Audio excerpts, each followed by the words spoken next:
Felipe Martins ele não pode trabalhar e anda com a tornozeleira eletrônica por um fato que ele não cometeu, uma prisão que ele foi colocado sem que ele tivesse dado qualquer causa, um fato que não é verdadeiro. Então não tem razão dele estar com essas medidas cautelares.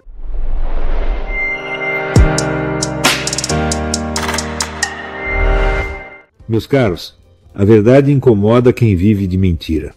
E a esquerda odeia ser exposta, porque vive de histeria, fraude e vitimismo. Mas cada clique seu é um sopapo na fuça dessa patrulha ideológica. Então, antes que a censura avance, curta, comente e compartilhe.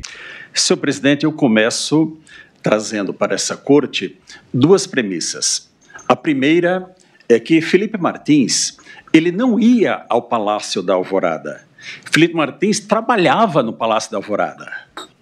Todos sabemos que ele era assessor internacional do presidente da República, trabalhando no Palácio do Planalto. Mas que a partir de 30 de outubro de 2022, o presidente passou a despachar no Palácio da Alvorada. E lá era o local de trabalho de Felipe Martins. Portanto, as suas idas ao Palácio da Alvorada não podem causar perplexidade para absolutamente ninguém. A segunda premissa é com relação aos documentos juntados pela douta Procuradoria da República.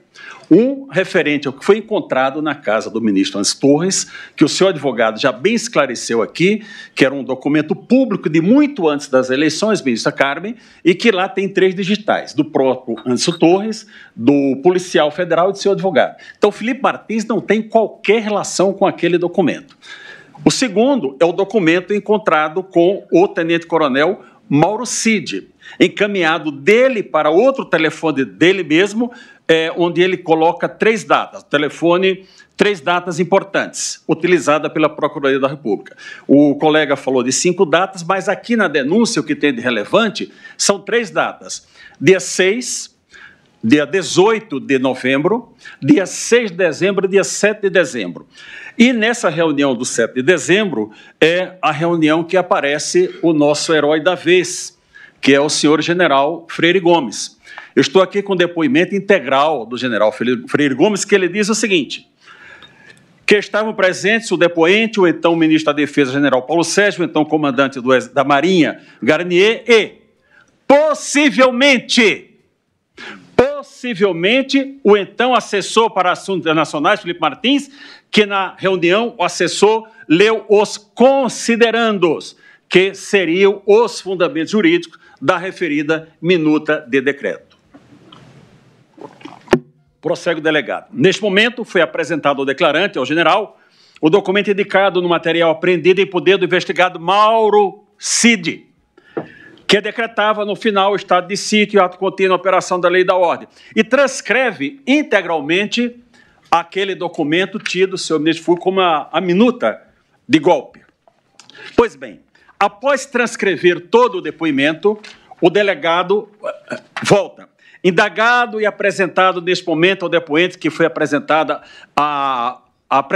na reunião dia 7, respondeu que sim.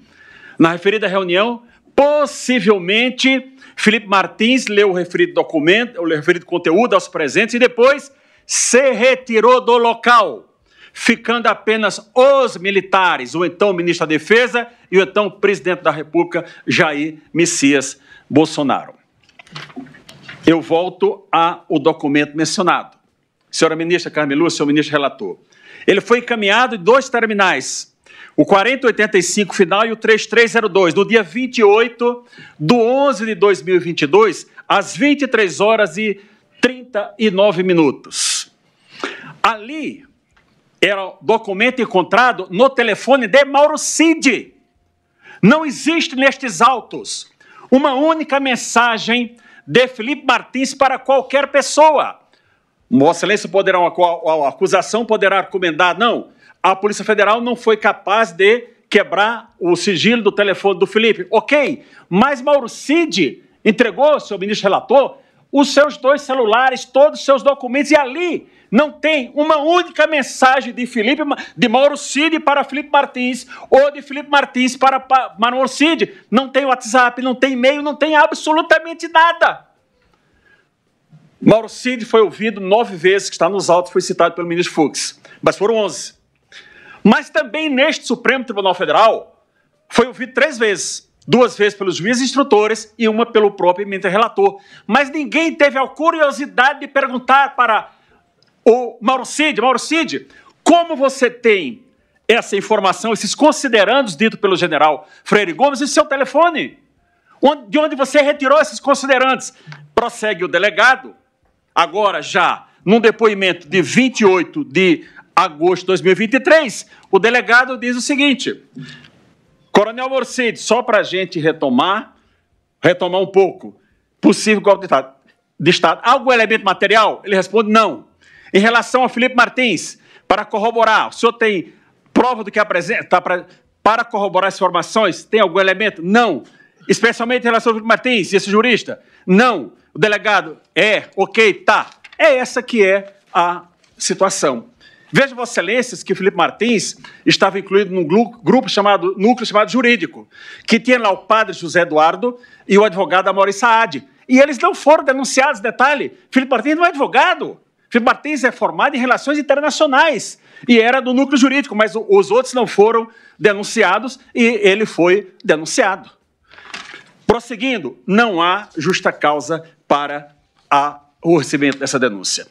É comprovado que Felipe Martins, no dia 7, senhor relator, estava em Ponta Grossa, embora a Polícia Federal tenha dito que ele estava nos Estados Unidos. Vai ser provado, eu não vou me deter com relação a isso. Mas voltemos, então, à reunião do dia 7. O general disse que ele leu e foi embora. Ok. Imaginemos que o presidente tivesse tratado das suas atribuições do artigo 84, artigo 136, 137, 142 da Constituição, e tivesse resolvido que iria apresentar ao Congresso Nacional uma proposta de estado de sítio.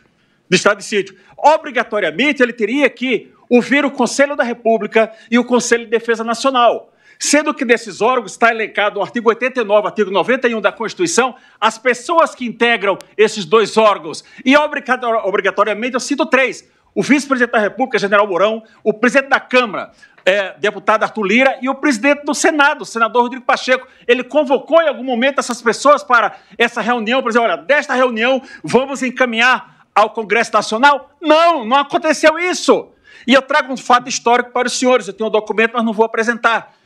Em 4 de outubro de 1963, o presidente João Goulart encaminhou uma mensagem ao Congresso Nacional pedindo estado de sítio. Nas conversas, o Congresso disse não. Ele retirou no dia 7.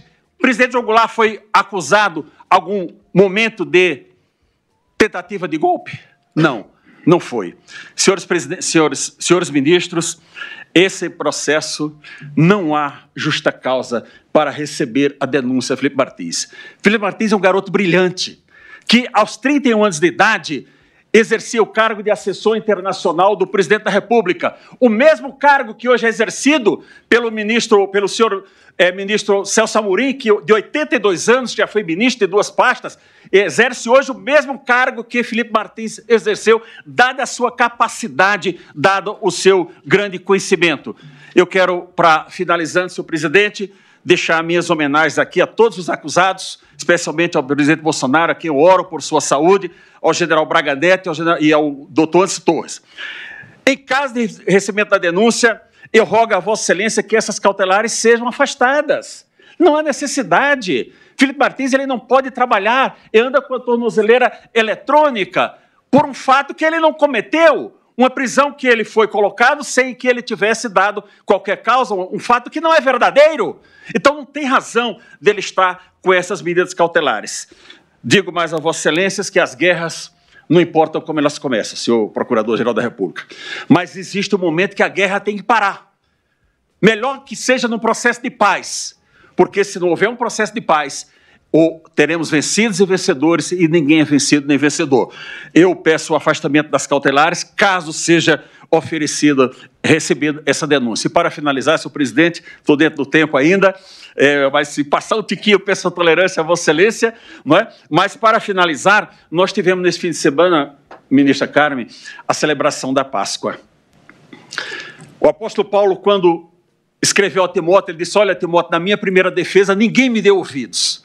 Mas Felipe Martins aguarda que esse tribunal hoje dê ouvidos à sua defesa.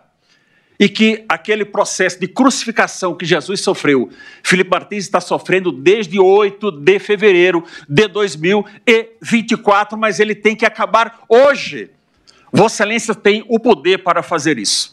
Eu peço, senhores ministros, a rejeição da denúncia. Felipe Martins só está nesse processo por um único fato de ser o assessor internacional do presidente Bolsonaro. Não tem qualquer relação. Imagine se ele tivesse feito a leitura desse documento, qual seria o problema? Se esse conteúdo prestou para alguma coisa, não seja preguiçoso. Clique em curtir, comenta e compartilha. A verdade precisa de alcance. E alcance depende de ação. Mas o algoritmo só entrega se você se mexer. Então ajude essa mensagem a furar a bolha e irritar quem precisa ser irritado. A verdade agradece. E os canalhas que lutem